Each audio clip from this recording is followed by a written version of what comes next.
Yeah, it's always really hard to follow someone like Richard, right? Because what I do is just slightly less dangerous. I go really fast backward in a boat. The most violent I've ever been in competition is looking across at my competitor and squishing their head.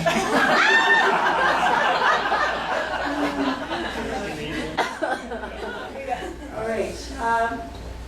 So I was on the Canadian national rowing team for about 10 years of my life. And we had our share of successes and failures and fuck-ups. And I definitely want to share my story today, but I also want to highlight what I think is a difference, a distinction between failing and fucking up. I really like swearing too, so I'm quite enjoying it. Failure is great. You know, failure is part of the game. When you go to the gym, you actually go to failure to get stronger. Yeah. I embrace failure, and it's something I think we should never be afraid of. I love it actually, and it's that quote on the bottom, some sign out somewhere. It's my basketball friends. I fail, and then I succeed. But fucking up to me is something to be avoided. And I think I've actually, because of this major gold medal of all fuck-ups, mine, I devoted my life to trying to figure out how to avoid fucking up going forward, or why do we fuck up, what gets in the way. And I think that fucking up always has costs. Sometimes it still works out, right? Like Richard's story. It still works out, but it's still a major fuck up. And there are costs. I also think that the reason we fuck up is much the same as what drives us to perform or succeed. It's this idea of pushing through. Right? So let me share a couple stories to illustrate my point. When I started rowing, this was our huge challenge. There were a lot of Eastern Bloc countries competing, and they were clearly on anabolic steroids. Right? They were huge. I walked into a change room at the '88 Olympics. It was in Korea. And I thought it was in the men's, and then I looked at the door. Oh, it's the women's. I go back in. Oh, shit. It was my competitor from East Germany. She was like 40 pounds on me. Her back was a V. She was all muscle. I'm like, oh, Jesus, I guess it's going to be squishing him. So we were terrified of them, but we were tough competitors, so we just kind of like blocked it out and pushed through. We're going to just still fight to win these races, and we tried to be big like them and ate more, and clearly it worked. I was skinny then too. So here are some junior rowers from Romania, another favorite Eastern Bloc country at the time. They're like gigantic. So here's how it went down at the '88 Seoul Games. Here are the women's events. East Germany, almost as sweet. Oh, Romania, Romania. And it just went on and on. Oh, there's China, there's Russia, there's, Soviet Union, Bulgaria. And we get a couple of outliers. Our buddies from New Zealand got a bronze, and Anne Martin somehow got a silver in the single. I think she must have, sabotaged that Bulgarian or something. So this is how it went down, right? And I think we fucked up. There's our sad, droopy faces because we lost. But it wasn't just failing, it was a fuck up to me. I think that whole Olympics was just a write-off. It was stolen by drugs and cheating. That was when Ben Johnson got caught, right? The whole Olympics was really a threat to the Olympic Games, which to me are sacred. They stand for so much more than winning little trinkets. You know what, though? Things worked out. And this is my big point. Things still worked out. We learned eventually, but that Olympics was gone, right? And the danger, tarnish had happened. People are now, it's all coming clear, and people are losing their medals, and it's craziness. We learned, and we realized by problem solving differently and thinking about our fear differently, and realizing that, yes, they're big, but that's not to be feared, and we shouldn't just ignore it, we should understand it. It made them go faster, and we suddenly shifted to focusing on speed, and we changed our whole approach to training, and it paid off. This is the results from the 1991 World Champs. Look at that, Canada, right? Nothing else had changed. In fact, the Soviet Union had gotten stronger. They have 3 medals in there, a couple outliers again. But So it sort of worked out, like we learned from it and we figured it out, but I disagree. I think it was a total fuck up and we've written off Olympics after Olympics because we've allowed, look what happened at the last one, we allowed that OAR to compete in the end, still doing drugs. Another example, we're preparing for the 92 games now. We've won lots of goals, we're in good standing here, and we're going to do well. This is a flow pattern for rowers at a regatta.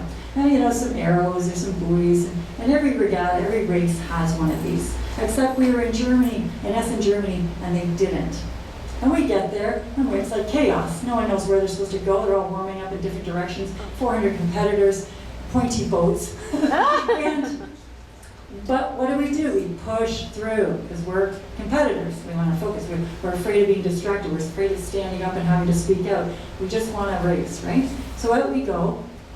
And there's our single sculler. Here's what happened. She's out warming up, doing hard pieces, 10 starts going one way. The German men's pair is going the other way. And they don't see each other. And these boats, when they collide, they kind of become these shards, these knife-like shards. They caught her at this position where their boat basically sliced off, sheared off half her calf. There she is today. So what a fuck up, right? Now the thing is, things kind of worked out. She lost half her leg, she was tossed into the frigid water like 60 degrees, her ankles shattered, it was a disaster. But, you know, problem solving, here she is in a boat again. This is 3 months before the Olympics, problem solving. She actually gets into her boat, she races. She gets to the Olympics 3 months later, wins a bronze medal. So people kind of celebrate this, right? And I hate that, because that was a total fuck up. She's still having operations. Those two guys that crashed into her are traumatized for life. And this is our memory of that whole year, really, right? Here's my crew, my beloved crew. We're winning a gold at the World Champs there. I still row with them. I rowed with them this morning. We love each other so much. We're like sisters. I'm not gonna cry, not gonna cry. She's behind you. So, love these guys. We had set world records at this Worlds. We were undefeated in 30 races. We were awesome. And we're getting ready for the 92 games. We're going to win by open water. It's pretty much guaranteed. No one can touch us. And I feel a twinge in my back at a race in Amsterdam. And what do? I push through. I push through because I'm tough and I want to look weak in front of and I want to row. And I don't want to let my crew down. I'm thinking good things, but it was stupid. So I race. And it gets worse, and I have to get treatment. He says, be careful. I get back in the boat. I push through. And the next time, they have to lift me out of the boat. Can't even walk. But I try to race again. I literally get in the boat again, and our spare has to come in. And she's just consumed a hamburger, and now has to race 2,000 meters flat out. So, but everything worked out because we got to the Olympics in '92 and we won. There we are with gold medals. Oh, wait a second, where's Jen? And that's not me in 2C. The blonde is Brenda, my buddy. I don't have that gap in my teeth. Kay had to sit in for me because my back was ruined and I couldn't row for another 20 years. So my fear of not being able to row came true. I let my team down and pretty much traumatized them. Look at their faces. This is right after they won a gold medal at the Olympic Games. And they look ruined. The girl in the very back, Kirsten, can't even see. The weight that Kay had to carry because she had to steer the boat, she had to set the pace. Luckily, she's experienced and handled it. Jessie, my pair partner, and devastated, doesn't want to row ever again. Terrible. So things really worked out, right? Everybody won, our 8-1, our 4-1, our pair won. But it was all tinged and tarnished by this terrible fuck-up of mine. And we all carry this loss and this wound. And poor Kay and Shannon had to fill in for me. You know, their gold medal will never quite feel right?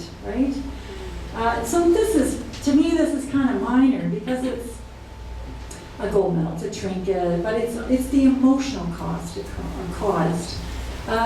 Sometimes it's the physical. It's actually human life often, right? Or the more social issue that I mentioned at the beginning around the Olympics, right?